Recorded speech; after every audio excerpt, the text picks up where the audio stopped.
Good evening students, कैसे हैं आप लोग? बढ़िया होंगे। तो अभी एक और कुछ क्वेश्चन जो आईडीएफ के हैं वो मैं आपके लिए लेके आया हूँ। ठीक है, तो उन्हीं को अभी हम डिस्कस करते हैं। तो आपकी स्क्रीन पर एक और क्वेश्चन आ रहा है। क्वेश्चन ये है आपका, देखिए जरा। क्वेश्चन है आपका, if 0 less than equal to x less than equal to 1/2, then the value of tan sin inverse x upon root 2 plus under root 1 minus x square upon root 2 minus sin inverse x is। ठीक है, option ये आपके पास है 0, b -1, c 1, d आपका है π/4। ठीक है ना। तो इसको अब हमें करना है। अब इस क्वेश्चन को करने के कई तरीके हो सकते हैं, लेकिन जो शॉर्ट ट्रिक से हम लोग करेंगे, इसको किस तरीके देखते हैं। देखो बच्चों, अगर हम इसको शॉर्ट ट्रिक से करते हैं, ठीक है ना, कोई ट्रिक अप्लाई करते हैं, तो हम देख लेंगे इसमें x की वैल्यू हमारी 0 और 1/2 के बीच में है, जिसमें हमारा, ठीक है, जिसमें हमारा क्या है कि 0 और 1/2 के बीच में आने पर x हमारा 0 पे हो सकता है, 1/2 पे हो सकता है। तो सबसे आसान चीज ये है कि हम लोग x को क्या कर देंगे, 0 पुट कर देंगे। x को 0 पुट कर देंगे, ठीक है ना। तो इसमें क्या आ जाएगा, जब सबसे पहले हमने x को 0 पुट किया तो ये आपका क्या बन जाएगा, 10 sine inverse 0/√2 plus under root 1 minus 0/√2 minus sine inverse 0, ये आ जाएगा। तो ये आपका आ गया 10 ऑफ साइन इनवर्स, ये 0/√2 0 हो गया, 1/√2 ये कितना आ जाएगा 1/√2 सब minus sine inverse 0। Sign inverse 0 तो 0 ही हो गया आपका। साइन इनवर्स 0 आपका कितना हो गया, 0 हो गया बच्चों। और ये आपका 10 साइन 1/√2 π/4 पे होता है, 10 π/4 आ गया, तो इसकी वैल्यू कितनी आ जाएगी 1। तो बहुत आसान था, इसका ऑप्शन सी करेक्ट होगा। ठीक है ना, ये बात समझ में आ गई। और वैसे आप इसको सॉल्व करते तो थोड़ा लेंदी पड़ता, तो इसलिए इसको हमने अपना आराम से शॉर्ट ट्रिक से सॉल्व कर दिया। ये क्वेश्चन आपको समझ में आ गया बच्चों। अब इसके बाद देखिएगा, एक क्वेश्चन मैं और लेके आया हूं आपके लिए, ठीक है ना।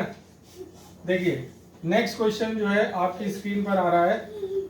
क्या क्वेश्चन कहता है, ठीक है, क्वेश्चन बहुत ही आसान होता है। कंपटीशन में जेई लेवल पे क्वेश्चन जो होते हैं थोड़ा कॉन्सेप्चुअल होते हैं, ठीक है ना।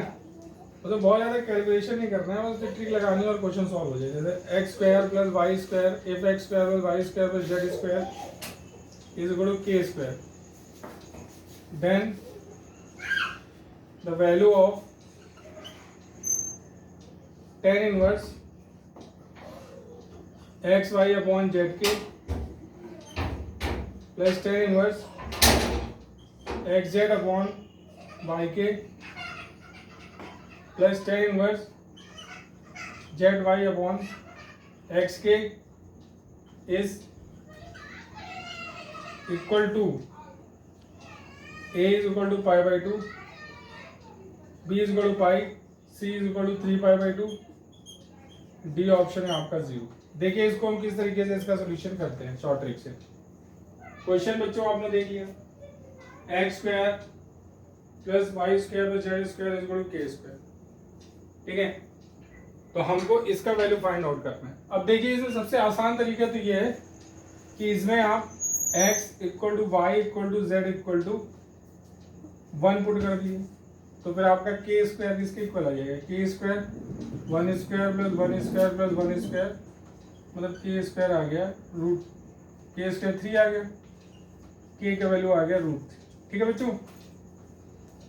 अब जब x y z सबकी वैल्यू से पुट करेंगे तो आप क्या हो जाएगा, ये tan इनवर्स x y ये सब 1 है, z ही 1 है, तो 1/, ये √3 हो जाएगा। के की वैल्यू पुट कर दी हमने, tan इनवर्स ये भी आपका 1/√3 हो गया, और ये भी आपका tan इनवर्स 1/√3 हो गया।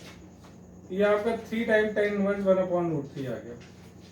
10 में 1/√3 वैल्यू किसकी होती है, 30 डिग्री, 5/6, तो इसका आंसर कितना आ जाएगा 5/2। 5/2 is the right answer, option A is correct. बात समझ में आ गई बच्चों? ठीक है, तो इसका ऑप्शन ए करेक्ट हो जाए। इस तरीके से आप शॉर्ट ट्रिक अप्लाई करके क्वेश्चन को सॉल्व कर सकते हैं। बात समझ में आ गई? ठीक है, तो वैसे तो ये अगर नॉर्मल वे से सॉल्व करो तो क्वेश्चन लेंदी पड़ेगा, लेकिन इस तरीके से जब आपने किया तो देखा आपने बेटा क्वेश्चन जो था बहुत आसानी से सॉल्व हो गया। तो इस तरीके की छोटी छोटी शॉर्ट ट्रिक्स जो है वो आपको समझनी होंगी, जिसको समझने के बाद आप क्वेश्चन को बहुत ही आसान तरीके से सॉल्व कर सकते हैं। ठीक है ना?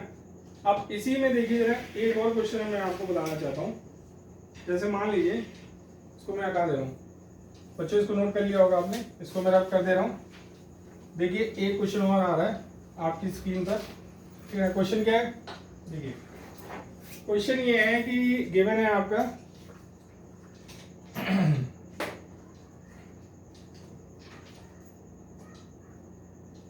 सबसे पहली बात तो ये कि क्वेश्चन ये आपका इस तरीके से दिया है कि सॉल्व करिए आप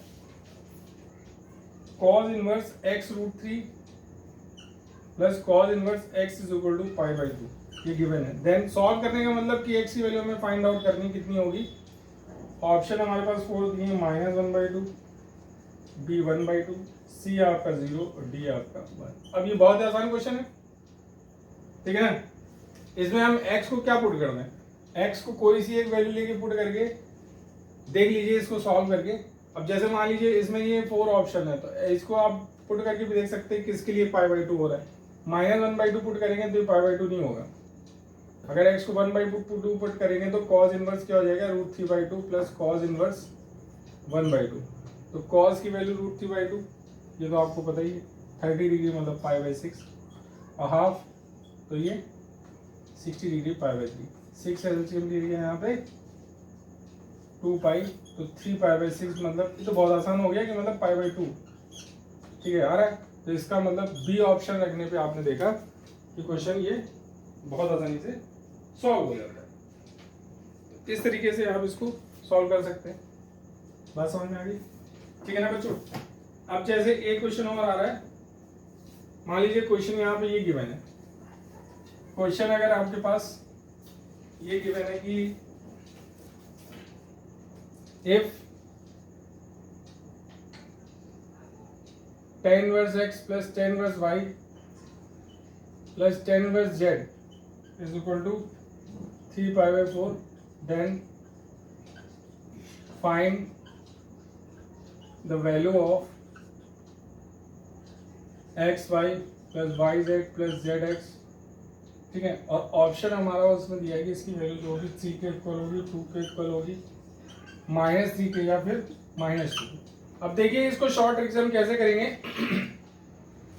आप सबसे आसान तरीका ये है बच्चों कि इसमें x is equal to y equal to z equal to आप 1 पुट कर दीजिए, बस सीधे सीधे।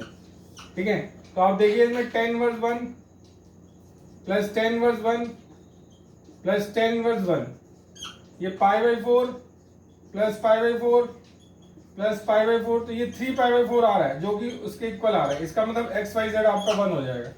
तो एक्स वाई जेड 1 हो गया, उसकी वैल्यू जब इसमें आप पुट करेंगे x y plus y z plus z x में, तो आप देखेंगे 1 × 1 प्लस 1 × 1 प्लस 1 × 1, तो इसका आंसर कितना जाएगा 3। ऑप्शन ए करेक्ट हो जाएगा। इसका ऑप्शन क्या हो जाएगा, इसका ऑप्शन ए करेक्ट हो जाएगा। ठीक है ना बच्चों? इस तरीके से आप शॉर्ट ट्रिक से क्वेश्चन सॉल्व करते हैं। ओके।